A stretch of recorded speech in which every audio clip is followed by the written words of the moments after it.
Assalamualaikum warahmatullahi wabarakatuh.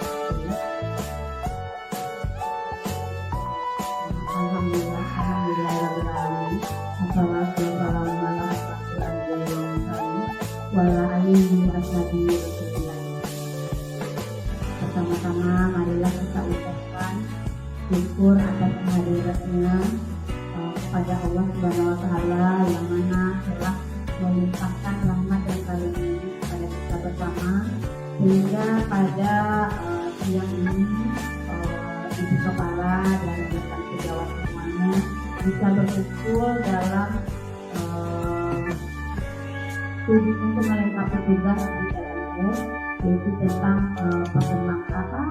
pengelolaan aset yang ada di sekolah. Dan tak lupa pula salawat beriring salam yang kita hadiahkan kepada Nabi kita, yakni Nabi kita Muhammad Shallallahu Alaihi Wasallam, yang mana telah membawa umatnya dari zaman jahiliyah kepada zaman menjelang benderang yang dapat kita rasakan pada saat.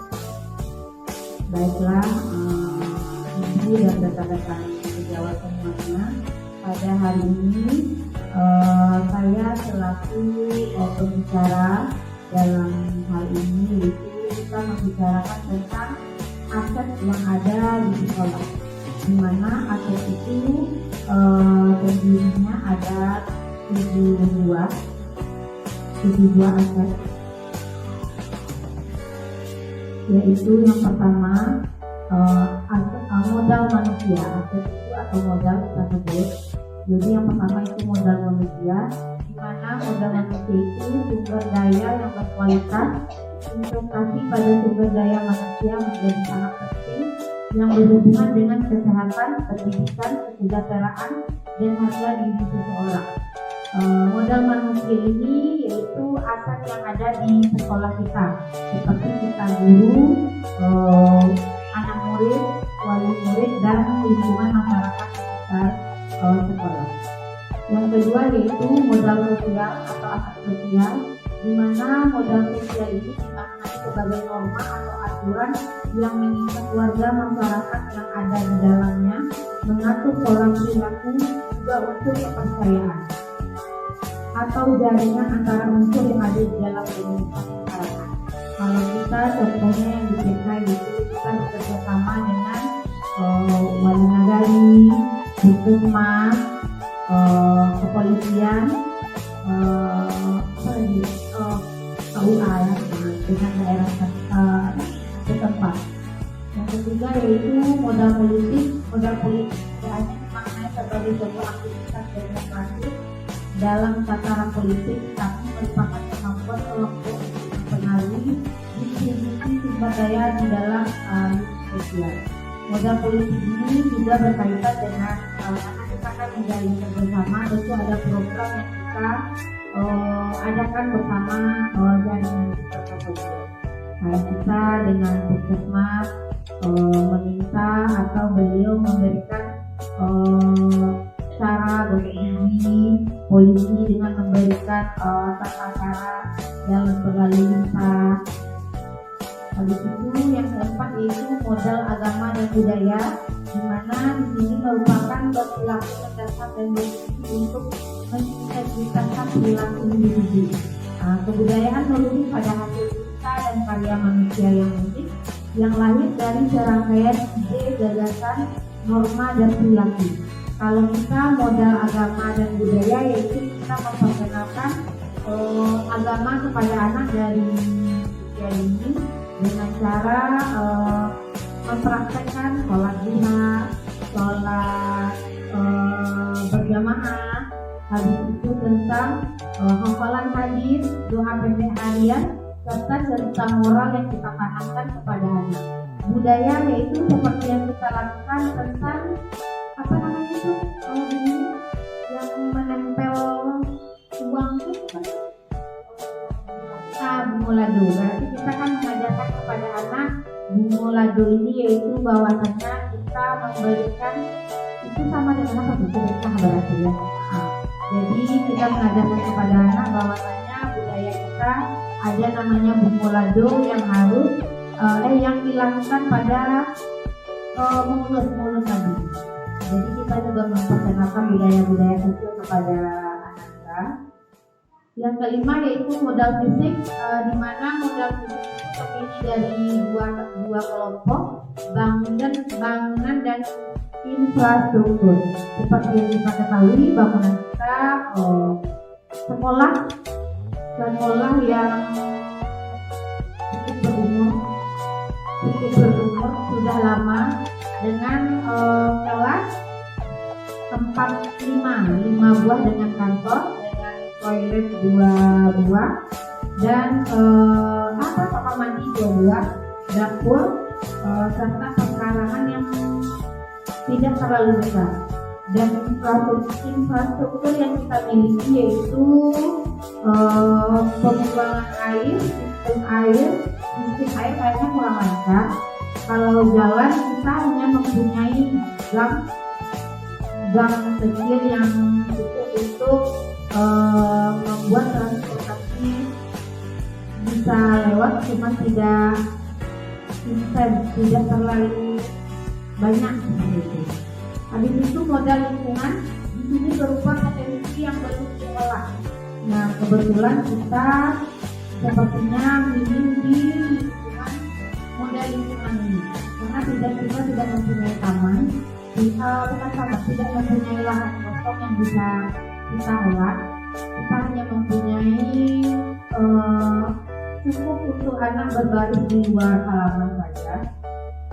Jadi kalau modal lingkungan dan alam sepertinya kita kurang dalam hal ini. Cuman tidak menutup kemungkinan di sekolah kami ini ada tanaman. Jadi kita bisa menanamnya dalam pot atau tabula pot namanya ya. Yang ketujuh yaitu modal finansial. Di TK Karya ini modal finansial atau dukungan keuangan yang dimiliki oleh sebuah komunitas, yaitu kita berambil dari BOP dan uang iuran SPP anak. Jadi cuma 2 itu modal finansial yang kita miliki seperti itu. Nah, jadi aset di dalam sebuah komunitas, di mana sekolah itu kita mengatakannya sebuah komunitas di mana terdapat unsur biotik dan abiotik. Biotik itu kita seperti guru, kepala sekolah, pokoknya yang hidup biotik itu. Kalau abiotik itu unsur yang tidak hidup seperti alat permainan, pokoknya yang biotik, keuangan, sarana, prasarana itu biasa. Kalau abiotik, murid, kepala sekolah, guru, staf, tenaga pendidikan, pengawas, orang tua, masyarakat, serta dinas terkait. Dan kepala dan teman Universitas Jawa semuanya.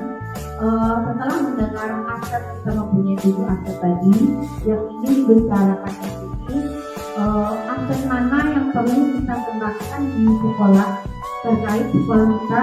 Berarti kalau sudah dipetakan tadi, kita sudah mempunyai aset manusia, yaitu kita dan anak seperti itu.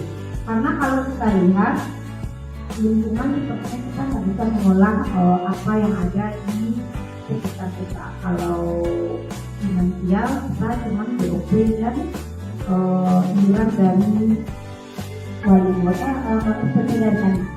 Jadi ini kita membicarakan tentang aset manusia, di mana aset manusia itu sendiri terdapat kita sebagai guru, yaitu ibu kepala tamatan S1 PAUD pendidikan anak usia dini, ibu staf ini ya, dengan pendapatan dengan tamatan S1 PAUD, saya sendiri tamatan S1 PAUD, Bu Nelly tamatan S1 PAUD, Wiwin tamatan S1 ekonomi, Julian tamatan S1 matematika, Bukti S1 bahasa Indonesia. Jadi alhamdulillah untuk aset yang kita punyai, kita mempunyai kepala sekolah atau guru yang diniat dalam bidangnya walaupun tidak sesuai dengan bidangnya, tetapi pernah mengikuti pelatihan-pelatihan tentang bagaimana tata cara mendidik anak dalam program anak usia dini. Nah, kita berlanjut kepada aspek tentang anak-anak di sekolah. Jadi di sini saya selaku PGP itu diberikan sebuah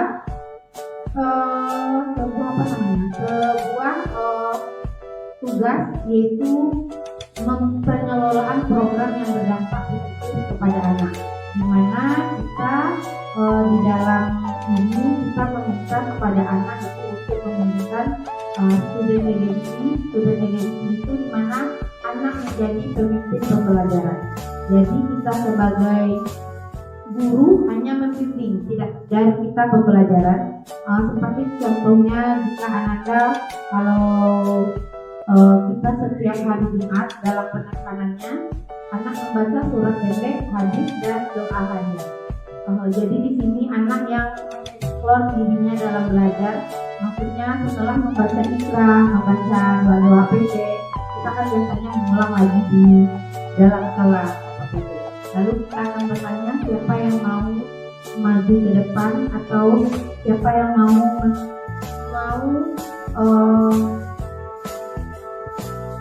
mempraktekkan apa yang telah dipelajari. Mungkin dari anak kita ada yang beberapa mau maju ke depan, berarti dia sudah menunjukkan kepemimpinan dalam dirinya bahwa dia mau memimpin sebuah pembelajaran itu tanpa dikomando ibu-gurunya. Misalnya dia mau baca apa, baca hadis, berarti dia tidak bisa menentukan pilihannya, suaranya dan kepemilikannya. Suara itu apa yang dia mau, berarti dia mengutarakan. Jadi saya begini, berarti dia menyuarakan apa yang diinginkannya. Kepemilikannya mungkin dalam kesehariannya dia mempraktekkan, misalnya melihat mamanya nggak boleh makan sambil berdiri, jadi dia langsung mengutarakan layak jawabannya angka gitu. Berarti dia mempunyai setelah mempelajari itu, berarti ini harus diterapkan di dalam kesehariannya. Berarti dia mulai tumbuh kecintaannya terhadap apa yang telah dipimpinnya sendiri. Suara yaitu voice, kepemilikan yaitu authentic, serta pilihan itu choice. Jadi pilihan itu, jadi dia mau apa? Surat pendek kah, hadis kah, atau hal lainnya. Jadi dalam pengembangan aspek ini, dalam yang tujuh itu, itulah yang kita jadikan modal untuk sekolah dulu. Jadi kita tidak terpaku pada kekurangan. Maksudnya kekurangan itu yaitu jangan kita pandai dong. Jadi malah makan minum. Jadi apa yang kurang sebisanya kita jadikan dia itu sebagai ikut serta dalam hal itu, kayak gitu. Jadi kita harus berfokus kepada aset atau kelebihan yang kita punya, walaupun sedikit, tetapi kita terus memupuknya agar apa yang kita punya itu terus berkembang, sehingga yang kurang tadi tertutupi atau bisa itu terpenuhi dengan perkembangan aset yang kita miliki. Jadi dalam program pengelolaan program ini, Rifa mengambil sebuah program yaitu namanya Musoha Kamawa. Nama programnya yaitu Jumat Soleh-Soleha Pengembangan Karakter Iman dan Takwa. Jadi kita buat agak kedepan-depanan. Musoha Kamawa, Jumat Soleh-Soleha, K itu pengembangan, K itu karakter, Man, Iman, Dua, Takwa. Jadi apa saja kegiatan yang mencakup Musoha Kamawa ini, dia itu seperti yang telah kita sudah lakukan, cuman kita tidak membentuk programnya seperti itu.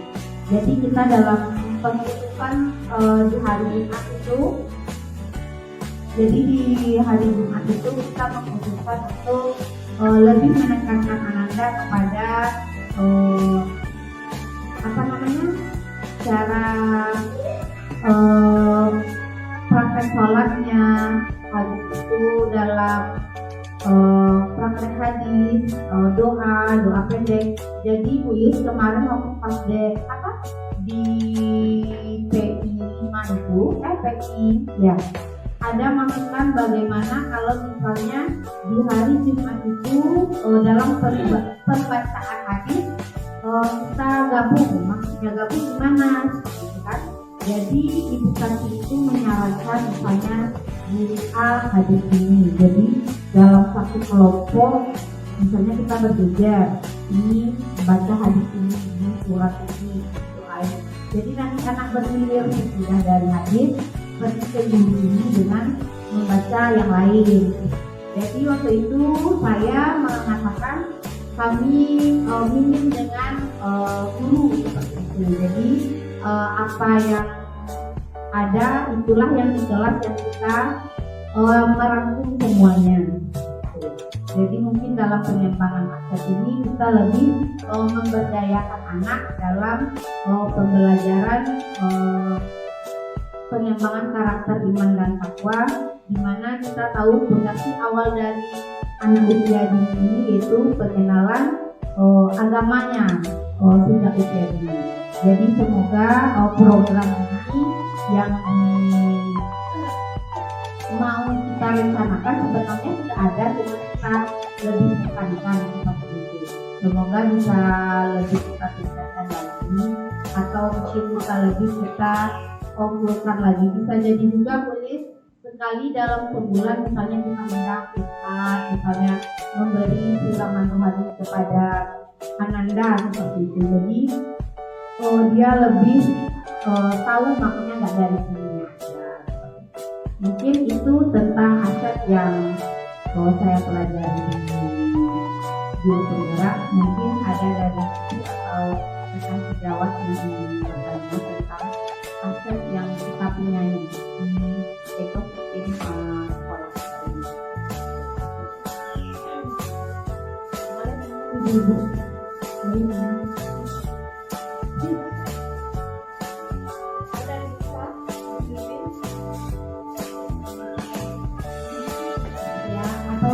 dari sini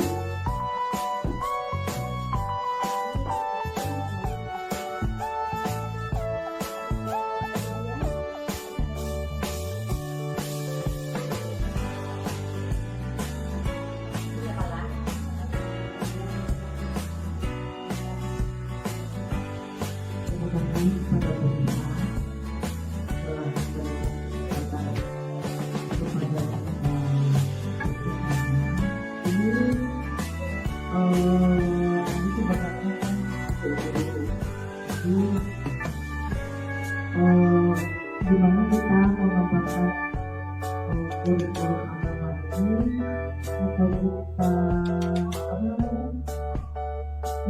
fokuskan setiap hari Jumat, atau boleh setiap hari kita melakukan kegiatan ini. Jadi mengharapkan semua guru harus tahu melepaskan setiap ayat tersebut, karena harus tahu. Jadi di situ ada pegangan untuk membacanya. Jadi kalau ada yang dilihatnya, bolehlah kita kan punya tujuh sama kepala sekolah. Jadi ada satu membantu kita.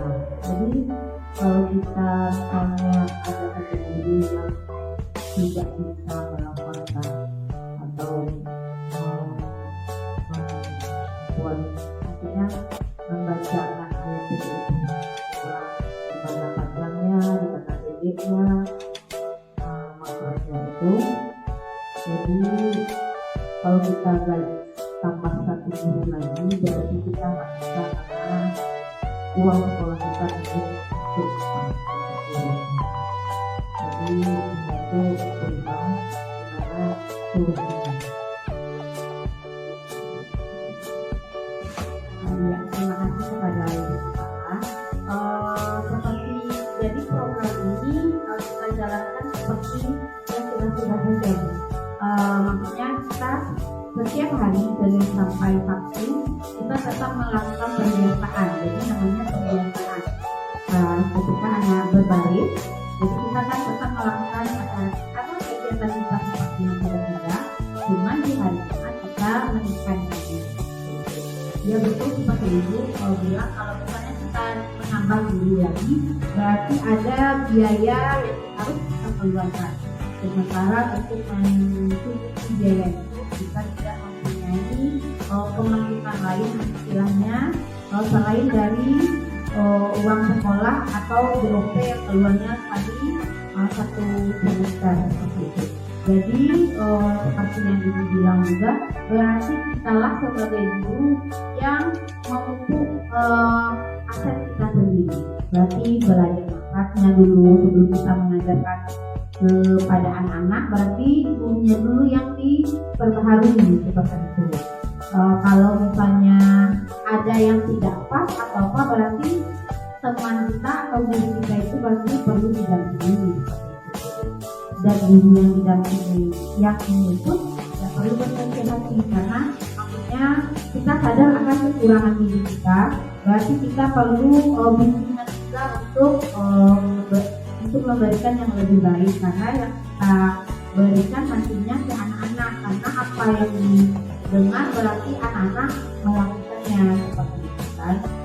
Jadi untuk saran dan masukan dari kepala mungkin kita jalankan seperti yang sudah, cuman program ini lebih mungkin kita lakukan atau tingkatkan lagi di hari Jumat seperti itu. Karena kalau misalnya kita itu ada juga namanya sirah nabawiyah itu seperti yang kita juga sirah nabawiyah itu bercerita tentang nabi-nabi. Habis itu kita bisa juga memberikan kepada Ananda seperti kemarin, memberikan cerita moral kepada Ananda lewat cerita Malik Sundang atau apa. Jadi kita menumbuhkan karakter dulu kepada anak agar aset yang dimiliki anak ini terpupuk dengan baik seperti itu. Jadi kita tidak melihat kekurangan, namun kelebihan yang kita punya dalam ekosistem sekolah kita. Mungkin itu saja. Apa masih ada dari teman-teman yang lain?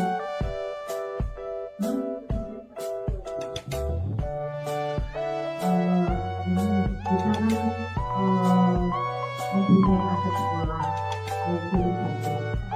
Kan kita kan ada YouTube yang kita mengajarkan dimana kalau setiap hari Jumat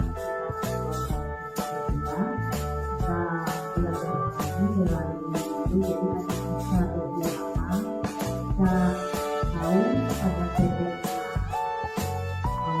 belajar aliran yang dibaca, tapi itu saja sama ya. Kalau di saran saya itu cukup baik seperti itu, Bu. Jadi anak tidak hanya dari guru, jadi anak ada dari media lain yang kita ajarkan itu lebih beragam, lebih menarik. Jadi anak dapat menerimanya lebih terbuka atau lebih masuk ke pikiran anak. Alhamdulillah dengan adanya masukan dari ibu kepala tadi dan kayaknya teman-teman entah mengerti entah cukup mengerti, ada dua pilihan Buin. Ya, jadi ya mungkin nanti bisa jadi kita gabung dulu atau di lain waktu hari Jumatnya setelah. Jadi nanti program ini nantinya kita susun lagi, kita rancang lagi. Baiklah, dengan berlangsungnya kegiatan ini kita sebagai guru semoga semakin bisa mengolah aset-aset yang kita punya ini sebagai modal di ekosistem sekolah kita agar lebih menerapkan pembelajaran merdeka kepada anak. Dengan itu tidak memperpanjang kata, wabillahi taufiq wal hidayah. Assalamualaikum warahmatullahi wabarakatuh.